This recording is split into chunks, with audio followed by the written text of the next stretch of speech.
Gadis itu mengambil foto souvenir di sebelah batu. Pemandu wisata mengatakan bahwa batu ini beratnya mencapai 1000 ton. Bahkan 100 orang tidak bisa menekan. Untuk sesaat, semua orang membeku. Bahkan balok di tangannya selembut lumpur. Nama gadis itu adalah Bong Sun. Dia terlahir dengan kekuatan suci sejak kecil. Cuci tangan dengan tenaga sedikit saja, keran rusak. Hari ini, teman-temannya menyuruhnya menendang bola. Bong Sun ragu sejenak, lalu menendangnya. Astaga, bagaimana mungkin? Makan apa? UFO, benar-benar UFO. Tempat ini adalah harta Feng Shui sejati. Guru mengira itu adalah benda yang tidak diketahui, dan berencana untuk membeli tanah ini lagi. Hari ujian masuk perguruan tinggi akan tiba. Ibu memimpin Bong Sun untuk berdoa kepada Sang Buddha. Namun dalam hatinya Bong Sun hanya ingin bersama Kokdo. Lihatlah Sang Buddha, cepat doakan dia dan Kokdo menjadi pasangan. Ketika dia kembali ke sekolah untuk bersiap mengaku, dia tidak sengaja mendengar Kokdo berinteraksi dengan Ratu Kecantikan. Ketahuilah bahwa Sang Buddha sama sekali tidak dapat dipercaya. Tidak lama setelah dia dan ibunya pergi ke kuil, Bong Sun sekarang menatap Buddha dengan marah. Tunggu mereka pergi. Ada orang kembali ke kuil untuk melihat. Bu, apa ini? Tidak, mengapa ini? Ingin melihat ini? Kenapa ini? Mengapa membelakangi? Dialah yang pertama meninggalkanku. Dalam sekejap mata, Bong Sun masih belum bisa mengejar orang yang disukainya. Setelah lulus, dia bekerja sebagai telemarketer, menjual pakaian, dan bahkan bekerja sebagai petani. Karena selalu ada kesalahan, pada akhirnya, mereka semua diusir. Jadi mencari pekerjaan menjadi hal tersulit dalam hidupnya. Pada saat yang sama, seorang pria kaya sedang mencari pengawal. Tapi lihat banyak resume, masih belum ada yang cocok. Karena dia juga seorang petinju. Bong Sun datang untuk wawancara untuk bekerja sebagai pengawal di hari pertama. Min Hyuk menggunakan panco untuk memutuskan berapa banyak gaji yang harus dibayarkan padanya. Gunakan kekuatanmu dulu. Min Hyuk menatap gadis itu dengan tak percaya. Hasilnya, Anda dapat menggunakan kedua tangan. Apa ini? Min Hyuk sudah tersipu. Bong Sun masih tidak bergeming. Saya hanya melihatnya dengan lembut mengerahkan kekuatan. Tangan Min Hyuk langsung membentur meja. Rasa sakit membuatnya tidak bisa berdiri tegak. Tapi dia tidak tahu, Bong Sun bukanlah orang biasa, karena dia terlahir dengan kekuatan dewa. Bahkan traktor yang menghalangi bagian depan itu sepele. Bong Sun baru saja melewati pemeriksaan putaran pertama. Kemudian panggil sekretaris untuk membawa kontrak. Ketika melihat gaji di kontrak, wow, 60 juta ya? Sekretaris memberitahu Bong Sun untuk menandatanganinya. Setelah penandatanganan, sekretaris memegang kontrak dan bersiap untuk pergi. Apa kakimu juga kuat? Kamu pergi ke sabung ayam dengan dia. Sekretaris itu tertawa dan berkata kepada pria seperti dia, bagaimana dia bisa menggertak seorang gadis. Tapi kata-kata Min Hyuk selanjutnya membuatnya tunduk tanpa syarat. Jika kamu menang, saya kasih mobil. Para pemain memasuki lapangan, sekretaris dengan cepat menyiapkan sikap bertarung. Bong Sun memandang lawan dengan jijik. Saat pertandingan hendak dimulai, Bong Sun tiba-tiba berteriak untuk berhenti. Bisakah kamu menyuruhnya memakai helm? Dinyatakan bahwa dalam proses pertempuran, mungkin ada cedera kepala, memakai helm akan lebih aman. Meski sedikit bingung, Min Hyuk tetap melakukannya. Kalau begitu pesan 3 mangkuk jajangmyeon untukku. Pengirim dengan cepat membawa helmnya. Bawakan 3 mangkuk jajangmyeon. Ketika pengirim akan pergi, Min Hyuk memanggilnya kembali. Katakan padanya untuk menjual saya helm. Lalu berdiri, tarik 10.000 untuknya. Pengirim kabur. Keterampilan ini sangat keren. Ini benar-benar saya yang berkelahi dengan perempuan. Ini adalah penghinaan bagi keluarga. Gara-gara mobil, sekretaris pun mengambil risiko. Tapi Bong Sun sepertinya masih dipersulit. Setelah hitungan mundur berakhir, sekretaris memutuskan untuk pergi dulu. Berteriak ke depan, Min Hyuk juga penuh antisipasi. Bong Sun merasa kasihan pada sekretarisnya. Melihat jarak antara keduanya semakin dekat. Hanya Bong Sun yang dengan lembut mengangkat kakinya. Semua orang membeku.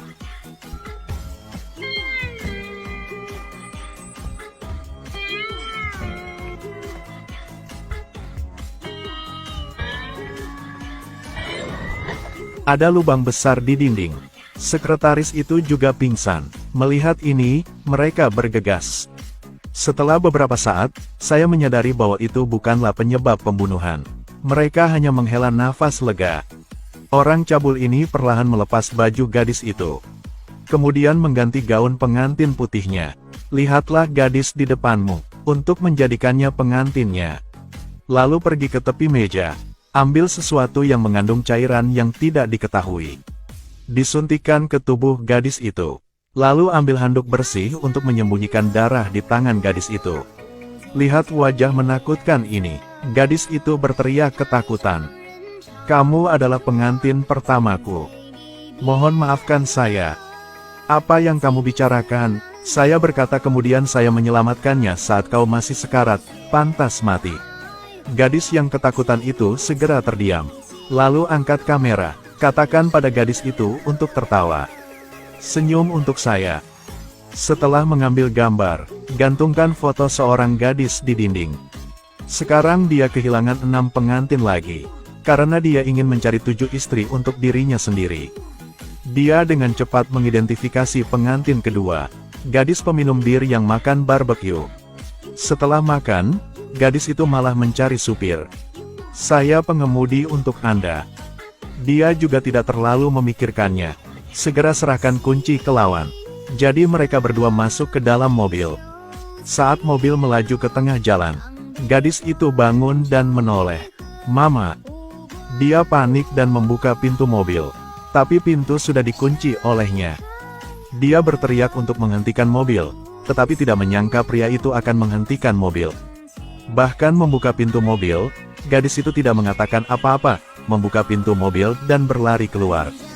Pria yang memegang kunci pas, dengan santai berjalan di belakang gadis itu. Saat ini gadis itu tersandung dan jatuh ke tanah. Mengikuti tangisan menyedihkan gadis itu kembali ke mobil dan mengalami pukulan yang tidak adil. Kemudian pria itu pergi ke tempat pembuangan sampah, memotong plat nomornya dan menghancurkan mobil gadis itu lagi. Begitu saja, semua jejak yang berhubungan dengan gadis itu menghilang, menahan gadis yang koma itu kembali ke sarangnya. Tolong saya. Tapi tidak peduli berapa banyak dia berteriak, itu tidak berguna. Kamu pengantin keduaku. Aku suka gadis langsing. Seperti itu baru bisa pakai gaun, kita sehari makan sekali saja. Ternyata pria ini mengkhususkan diri dalam memilih tangan dengan gadis-gadis langsing. Akhirnya menguncinya di kandang kedua. Gadis di sebelahnya cukup kurus. Jadi kami makan 2 kali sehari. Tolong biarkan aku pulang. Saat iblis hendak menyerang gadis ketiga, bertemu dengan atlet hebat Bong Sun lagi. Tidak hanya menekuk pipa baja, dan 1 tendangan untuk menerbangkannya karena gadis ketiga adalah sahabatnya. Kembali ke sarang. Kemarahan melemparkan pipa baja melengkung ke arah gadis di dalam sangkar. Karena ini adalah pertama kalinya dia gagal. 3 orang hilang berturut-turut. Bikin Bong Sun susah tidur. Dia memutuskan untuk menggunakan dirinya sendiri sebagai umpan. Keluarkan setan itu. Tapi tanpa diduga, bos datang mencari dia. Dan iblis itu sekarang melihat pipa baja yang ditekuk oleh Bong Sun. Marah tak henti-hentinya. Dia perlahan membuka pintu kandang yang menahan pengantin kedua. Gadis itu gemetar ketakutan. Dia mengulurkan tangan dan membelai gadis itu. Merasa lebih ramping dari beberapa hari yang lalu. Lalu lepaskan topengku. Iya ampun, ini terlihat elegan. Memang, mengetahui wajah tidak mengetahui hati. Dia perlahan mendekati gadis itu. Setelah ventilasi, dia kembali mengidentifikasi pengantin ketiga. Itu adalah gadis yang sengaja dia tabrak kemarin, Hiji. Saat mengambil tas, saat Hiji tidak memperhatikan, dia memasukkan pelacak ke dalam sakunya. Karena hari ini aku harus berlatih piano, jadi aku akan makan siang bersama Profesor Kim. Lalu aku akan pergi ke ruang latihan dan kemudian pulang ke rumah ibu.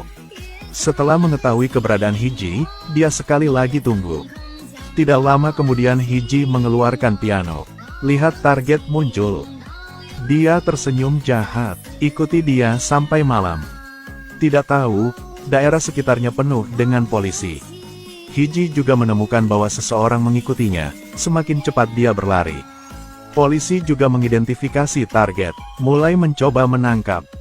Tepat pada saat ini, menyebabkan mereka bertanya-tanya bahwa orang tadi bukanlah pembunuhnya.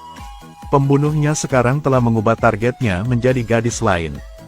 Begitu saja, gadis itu diculik. Do Bong Sun.